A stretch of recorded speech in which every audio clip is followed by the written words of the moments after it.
Slaves and servitors, rockheads and runaways, the grotesque creations of the Tremere. Hello, and welcome back to Masquerade Monday. Today we'll be discussing the history of the Gargoyles and their fight against their masters and oppressors into the modern night. Many bloodlines have their origins hidden in the fog of legend and the mists of time, but Gargoyles know where they came from and what they were meant to do. They can trace their history back to a distinct place and time in the 12th century. The Gargoyles owe their existence to the bold, brash Tremere, the usurpers who were foolhardy enough to jump into the jihad, the eternal struggle for dominance and resources fought between vampires every night, and diablerized an antediluvian. The Tremere could have stayed a bloodline known for its study of blood magic, but they wanted more. I discuss the history of the Tremere in their own lore video, which you can watch here.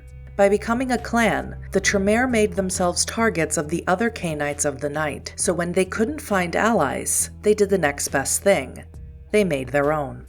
The Gargoyle bloodline was founded by a Tremere mage named Verstania, a kindred who had attained a mastery of summoning familiars and creating servants, which brought her to the attention of the Tremere elders. Many kindred were brought to Verstania to be studied. That these kindred were also some of the Tremere's most vicious enemies at the time was certainly not a coincidence, and although dozens of Cainites were destroyed by her efforts, they eventually began to bear a macabre fruit. Verstania created the ritual that made the Gargoyle bloodline, called At Our Command It Breathes. To enact this ritual, the caster must prepare at least 2 other vampires of the Nosferatu, Tsimichi, or Gangrel clans for at least a full turn of the moon, feeding them a very small amount of cursed and defiled blood, starving them for as much and as long as possible. These individuals are tortured nightly, and various humiliations and physical horrors are inflicted upon them to break their sanity and weaken their body. After the subjects are prepared, they are staked and brought into a room where the ritual is begun.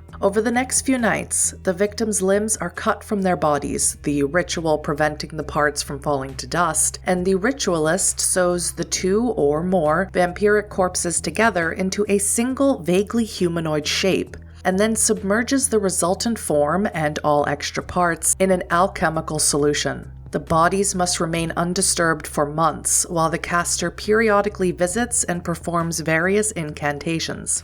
If they miss even a night, the ritual is increasingly likely to fail, and if it does, the unformed gargoyle dies, and the creature cannot be revived. If they are successful, however, a newborn gargoyle will burst forth. During these early nights, the original gargoyles came into being in 3 variants, made to fill different roles for their Tremere masters. The Scouts, made from the Vitae of Gangrel and Nosferatu, were made to observe the Tremere's enemies and to report any important information to their masters quickly and reliably, and would therefore focus on mastering the art of stealth and flight. The Warriors, made from the Vitae of Gangrel and Tsimichi, were constructed to serve as front-line soldiers, destroying enemy vampires by focusing on potence and combat abilities, which enabled them to deal more damage to their foes.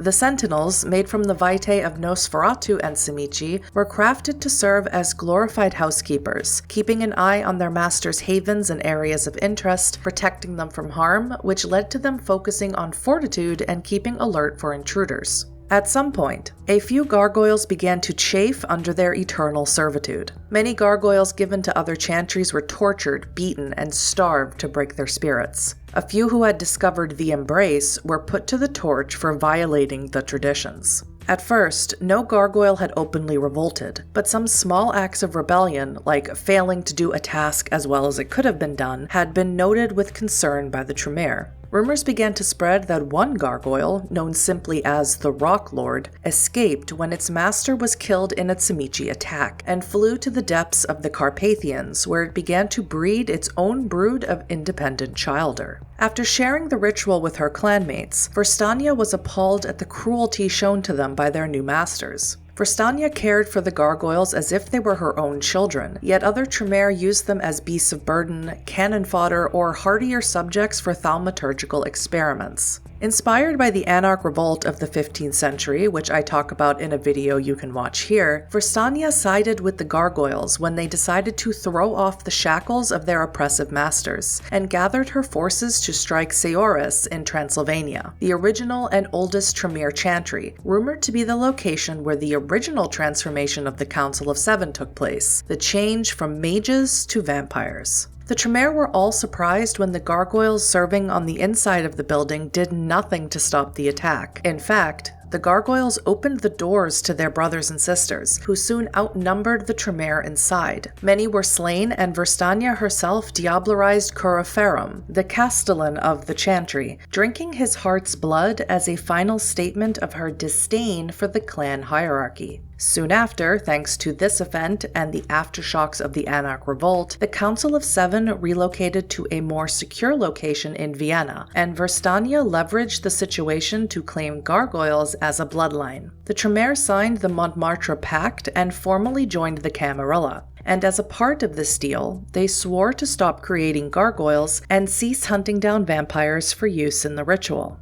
The clan was also supposed to destroy all copies of that ritual, but of course, copies still exist into modern nights. Unlike most things about their creation, the origin of the gargoyles' unique discipline of Visceratica is still something of a mystery. Some claim that the power was Vistania's final gift before she slipped into torpor. Others believe the independent development of Visceratica was what caused her to stand up for her children as kindred and push back against their horrible treatment. A non-gargoyle who possesses the discipline was usually taught the ability because of a great service they provided to the bloodline. Whatever gargoyle taught the outsider Visceratica holds that kindred in the same regard as they do Vistania. One of the first major splits between the gargoyles exploring their freedom and the ones content to stay in the shadow of the Tremere came during the migration of kindred to the Americas. The Victorian era, in particular, highlighted the changing world for many kindred. The free gargoyles migrated to the Americas in small trickles here and there, but this was an age of expansion for the Camarilla, and while travel from Europe to the Americas was not impossible, the logistics of such a task was not easy, and few gargoyles who made the crossing found themselves in a world more alien than the one they left behind. When the Tremere decided to strike out for the New World, sometimes they took their gargoyles to assist in rebuilding new havens and chantries. However, many ended up freed in Europe, abandoned by their masters, a last bit of brutality for a life already submerged in it. These gargoyles were left to their own devices and didn't last long out in the cold, cruel world of kindred politics. In the modern nights, gargoyles are born both through the original ritual and the more common embrace. Those created through the ritual are usually kindred with a connection to the original bloodlines needed for the ritual. Those given the embrace are mortals. As for what drives a gargoyle to embrace a mortal, most times it is a case of simple obsession. There is neither reason nor rhyme to the matter, and even the most eloquent members of the bloodline shrug and put it down to a gut feeling. Gargoyles face a unique challenge when watching over their neonates: flight. Because all gargoyles have some knowledge of flight, learning how to fly requires a particular type of training. Flying is not a part of the human experience, so gargoyles often mark off a large space in the city as their training ground. It may be a small airport on the edge of town or an abandoned building with a very tall roof. Crashes, loud noises, and other violations of the masquerade are expected, so gargoyles will often seek out this sanctuary in exchange for services rendered to the prince or their council. All gargoyles have wings and are functional to a degree. Damage to them affects their ability to fly in the same way that blinding a kindred can affect the use of their powers. Gargoyles need their wings to fly, but they don't work like bird wings, bat wings, or any other wings that are known about. Gargoyles created through ritual or embrace also share a common weakness. Transforming into a gargoyle wipes away many of the memories of their humanity. When confronted with elements of their human lives, a gargoyle might feel a twinge of recognition or a sense of déjà vu, but they rarely recover a solid memory. The gargoyles' relationship with the clan that created them is complex, to say the least. Although gargoyles have been free for hundreds of years, many of them stay in service to the Tremere out of tradition, or even due to a lack of a sense of purpose. After all, cruel masters don't just exist in the Tremere, and some of the gargoyles prefer to stay with the devil they know. In modern nights, having a gargoyle servant in a haven or chantry is considered a prestigious luxury. It's a sign that one has power, longevity, or a little bit of both, and it's not unheard of for a Tremere to woo a gargoyle that arrives in the domain for some exclusive service. Few, if any, Tremere anti-tribu have contact with free gargoyles. Many of the Tremere that left the parent clan did so because of the Montmartre pact, taking with them their stone slaves if they were able, and the gargoyles who do side with the Sabbat spend no more time with the Tremere anti-tribu than the other members of the sect. In fact, most gargoyles try to keep their allegiances private. If a city is full of Camarilla vampires, saying you are one will mean most of them will leave you alone and let you go about your business. Often, because gargoyles rarely declare their allegiances loudly, gargoyles are lumped in with the anarchs.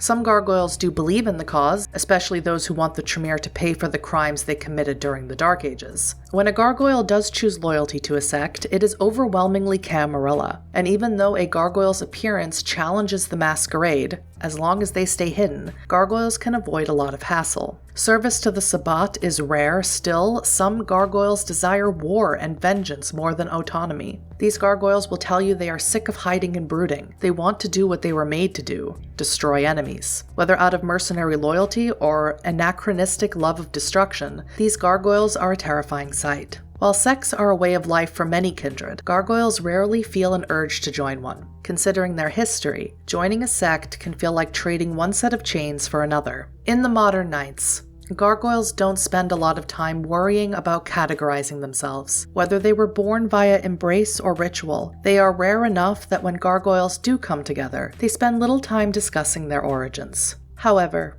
to the average gargoyle, knowing why they were made and how their old masters classified them can give a little bit of insight to a fledgling gargoyle's outlook and the roles they serve in modern kindred society.